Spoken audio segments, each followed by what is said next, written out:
Nyuki wana mchango mkubwa katika maisha ya mwanadamu kupitia uzalishaji wa asali pamoja na kusaidia uchavushaji wa mimea ya chakula na misitu. Kila ikifika tarehe 20 Mei kila mwaka duniani inaadhimisha siku ya nyuki. Jamii nchini imeshauriwa kuhifadhi nyuki kwa ajili ya upatikanaji wa chakula pamoja na mimea mbalimbali ya misitu. Kikundi cha uhifadhi na utunzaji wa mazingira cha ustawi wa jamii Chuini, wilaya ya Magharibi A, mkoa Mjini Magharibi Zanzibar, kimepiga hatua mbalimbali za kukabiliana na mabadiliko ya tabia nchi, kurejesha matumaini ya kupanda mpunga, eneo lililokatiwa tamaa na wakulima kwa kuwa eneo hilo lilikumbwa na uharibifu wa mabadiliko ya tabia nchi. Akizungumza na Keshidi TV Kisiwani Unguja, mwenyekiti msaidizi wa kikundi cha ustawi wa jamii cha Chuini, Hussein Ali Kombo, anasema kikundi chao kimepata mafunzo ya uhifadhi na utunzaji wa mazingira, uatikaji wa mikoko kwenye kitalu, ufugaji wa kaa na samaki pamoja na ufugaji wa nyuki kutoka Climate Action Network Tanzania, ambapo bila ya kani wasingefanikiwa kupata maendeleo hayo, kama hapa anavyosema.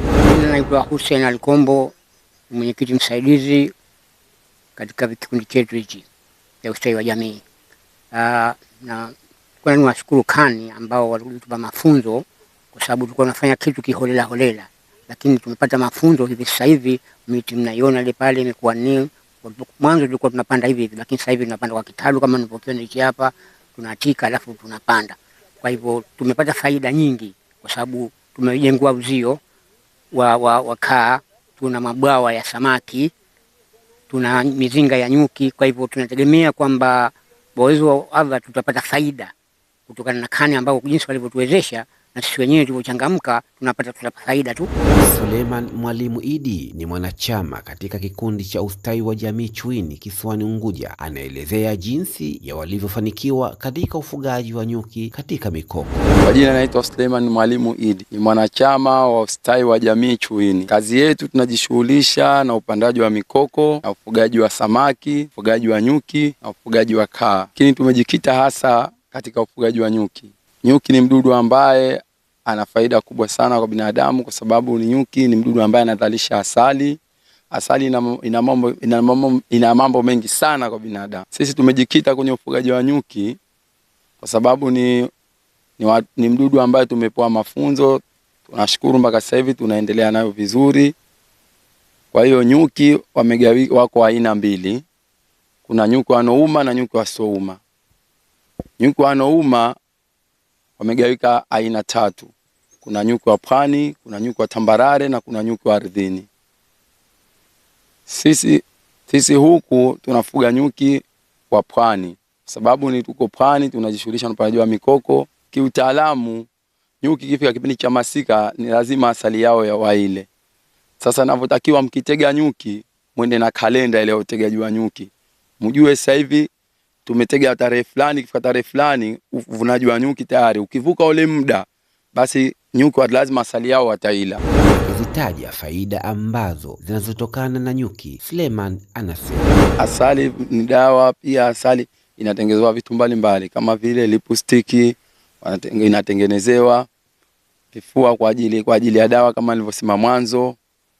Asali pia ukiungua moto pia asali inasaidia, unapaka sehemu ile ungua moto.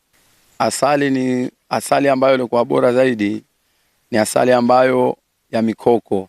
Ni asali ambayo inapendwa sana, inakuwa iko imara zaidi. Muonekano wake asali ya mikoko inakuwa iko nyeusi. Inakuwa nyeusi tofauti na asali zile nyingine. Zinakuwa kama zile nyekundu hivi, inakuwa nyeusi kwa sababu iko vizuri. Asali tunatengeneza ile kwa safi, kwa sababu inatakiwa asali mkishaivuna natakuwa muipeleke kuna sehemu maalum ya ukamuaji wa asali. Alafu pia mtafute vifungashio vilikuwa vizuri vya kufanya ile biashara yenu, ili iwe kivutio kwa wateja. Ili kuitambua asali safi, basi unaweza pia kuwasha moto, ukaitia moto, ukajua asali ile kwa safi, basi lazima itawaka moto. Ikiwa imechanganywa, basi moto hautakubali kuwaka. Itakuwa hii asali imechanganywa na kitu kingine. Wanachama kikundi cha ustawi wa jamii Chuini wanaelezea jinsi ya kazi wanazozifanya katika kikundi chao na kuelezea athari za mabadiliko ya tabia nchi pamoja na faida na hasara za ufugaji wa nyuki. Athari za mabadiliko ya tabia nchi zilizoingia katika sheria yetu hapa ni kwamba zamani wavuvi walikuwa kivua samaki si bahari kubwa au si maji marefu, lakini sasa hivi wanakwenda maji marefu kwa sababu tayari mabadiliko ya hali ya tabia nchi imeingia. Na sisi baada ya kupoona hayo mabadiliko ya hali ya tabia nchi, bahari kuja juu, tumeamua kwa makusudi sisi kujikita hasa katika upandaji wa mikoko ili kuzuia haya mabadiliko yasiendelee zaidi na kutoathiri zaidi. Jamii ufaidike kwanza kutumia asali iliyokuwa safi. Kwanza asali ni dawa. Asali dawa kifua, dawa vidonda na kadhalika. Na pia hao nyuki ambao wanazalisha asali nao pia ni dawa ambapo watakutafuna. Lakini sio kutafune wengi, kutafune kama 2 3 inakuwa ni dawa katika mwili wako. Unaweza kutoa sumu katika mwili wako. Kwanza sisi kama ustawi kama mimi. Kwanza nyuki tulikuwa tunaona ni maadui. Kumbe nyuki ni marafiki kabisa na binadamu. Nyuki wanatupa asali.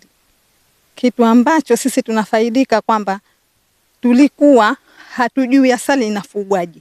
Sasa hivi tumeanza kujua na tunanufaika kwa kupitia nyanja tofauti tofauti.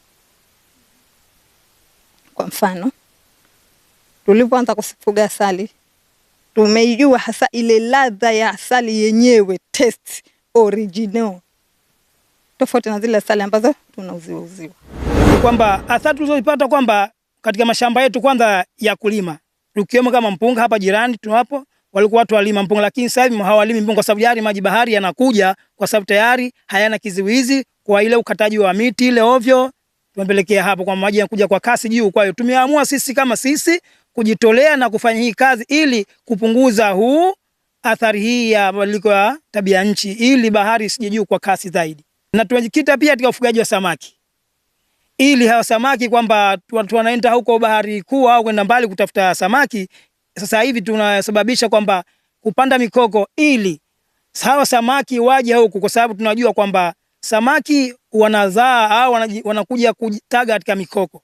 Kwa hiyo tumepanda hii kwa sababu maalum kwamba ili samaki baada ya kwenda mbali sasa hivi waje karibu ili tupate samaki wingi zaidi. Haya, tunafuga samaki kwa kutumia bwawa kwa sababu ili tupate kujikizi kimaisha.